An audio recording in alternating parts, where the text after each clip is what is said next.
When we see Jesus overturning the tables of the money changers and chasing out those who were selling animals in the temple, our first thought might be, well, he's against selling things in church. He's against commercialization in the church, or treating church like a business. But the question we need to ask is, how does Jesus explain it? We see Jesus saying, my Father's house is a house of prayer for all nations. Who are all nations? Now, the word for nations is also translated Gentiles. If we look at the architecture of the temple, we see that the outermost part of the temple is called the court of the Gentiles. The assumption all throughout the Old Testament was that the Gentiles would come to the temple because they wanted to see the God of the Israelites. They saw what God had done for them. They saw what God was doing through them.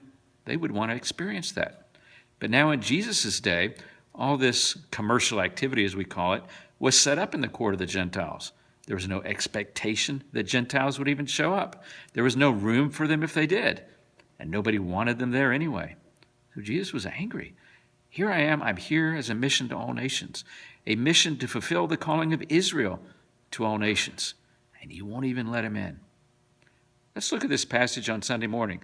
We'll look at how this fits in with the story on either side of Jesus cursing the fig tree.